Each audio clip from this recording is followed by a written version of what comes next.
Have you ever been in an ideation session where things were just not going your way and things became a bit of dull and uninspiring?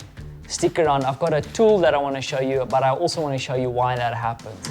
Hi, my name is Werner Puchert and I'm a creative entrepreneur, and from time to time I have to do some design thinking work. I have to take people through the formal design process. And during the course of this, I've found a lot of different tools and tricks, and I'm really excited and keen to share some of those with you. So if you're interested, stick around. So in this video, I'm going to take you through and introduce you to a tool that I recently received. It's called the Classic Sneakerfish Card Deck. And if you look at the branding at the back, while I read this, it's inspirations and provocations for creative and critical thinking. Now, inside the box, you will find 48 cards. And on these cards are divided in 6 different categories. And then on the specific card here, let me show you here, you'll see that there's a prompt. And then on the prompt, you get certain instructions like a main core idea, and then there is a category. So like I mentioned, there's 6 categories. The 6 categories, there's business models, so different kind of business models that some of these cards allude to. Professional help, so how would you think about something if you were a firefighter or a chef? Then you have mashups, like how can you combine different things? I think I saw a card in here that refers to like, what if you take your problem and combine it with Nelson Mandela? Then there's an element around sensory and like how it connects with your senses and how you can bring in sensory perceptions into this idea. And then also some random cards that they've put into, well, a random category, for Pete's sakes, Werner. And then also made to measure. So for example, how would you approach this problem if you have to change the weight or the length or, ideas like that. But then I think it's also important to explain to you why cards like these, that you find in a lot of these design solutions have the power to make you think about things a little bit differently, and the fact that they're not just a gimmick. So to do that, let me quickly grab my pen here and scribble a little bit. So for example, if this is your brain, not on drugs, on creativity, because the brain is built to save energy, that's what we want to do, right? We want to just sit and Netflix and chill.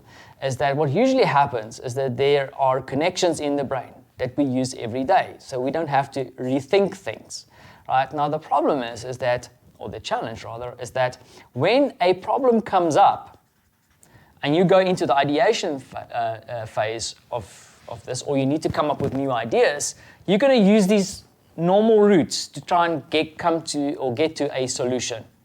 Now, what happens is when you use something like this, a prompt, something that challenges you to think about your problem in a different way, your brain starts making new connections. So, for example, I have a problem, and I introduce a prompt that challenges me to think about things differently, then forces your brain to come up with a new idea, or at least a new route, a new way of thinking, a reframe of your problem. And then usually, if you're lucky and you do the work, you will come up with some kind of new innovation, a different way of looking at your problem, and then maybe a unique and very obvious solution. Now, this is why these cards or prompts like this really works well in the design phase. Now, for example, also, I don't want you to just think that this is just design solutions. Like this classic card deck could be very useful, for example, when I do podcasting.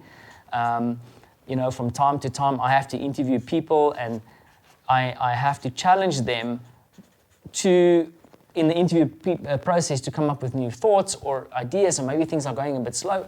I could easily drag one of these cards in and just come up with a new question or an idea. And also, it's really good to write. A lot of people are bloggers, but from time to time you struggle. The blinking cursor. Grab one of these challenges and write. At least bring in some of these thoughts into that writing. Now you might ask me, Werner, okay, so I'm going to do a brainstorming session. Let's rather call it ideation session, where I need to work with a group of people to come up with a whole bunch of new ideas. How would I use the classic card deck to do that? Now, usually you would take on the role of the facilitator. Of course, in this case, you could also be part of one of the teams. And why I say part of the team is that usually teams or people who brainstorm together, I am assuming that it's a group of people.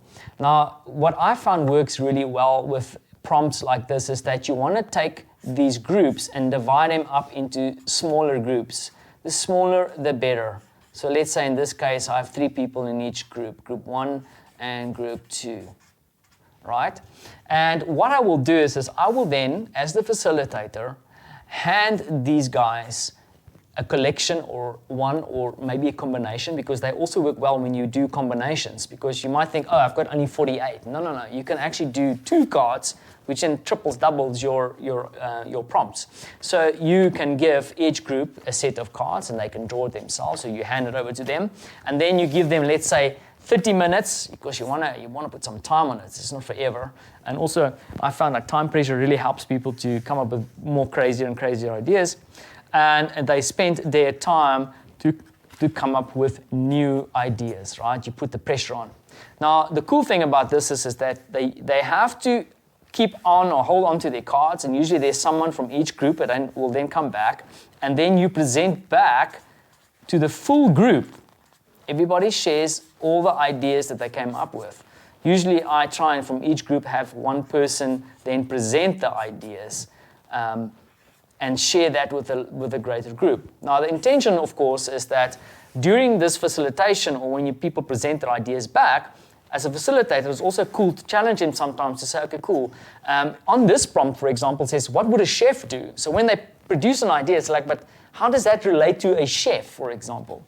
What is important to do is then to log this down. Usually that could also be done by a facilitator, for example. And when all the ideas are logged on the wall, on a whiteboard, or wrapped up, and everybody's had a chance to present their ideas and maybe discuss this, is that another thing that you can do then is to then cluster some of the ideas together where they make sense or connect them, or the team can then decide which ones are really interesting by voting, dot voting, whatever, to decide which of some of the ideas they are really excited about, what are low-hanging fruits, which is quick wins, and then that could then be moved into a future phase to either be prototyped or further discussed, or maybe put on some backlog somewhere where someone can then review it again later. So once again, the product that I was talking about here is the Sneakerfish Classic Card Deck. You can go and find it. I'll put the link in the notes, sneakerfish.com. And then 2 awesome ladies from Traction Strategy put this together. They also have a little bit of a smaller product that you can sneak into your pocket. It's called Pocket Provocations. So a smaller format of the 48 card deck. They nicely put together. And yeah, if you're interested in something like this, I'll put this in the notes and you can head out and grab yourself a deck. There is no rules. There's just inspiration and provocation. So thanks for watching, and keep your hands clean, and catch you in the comments.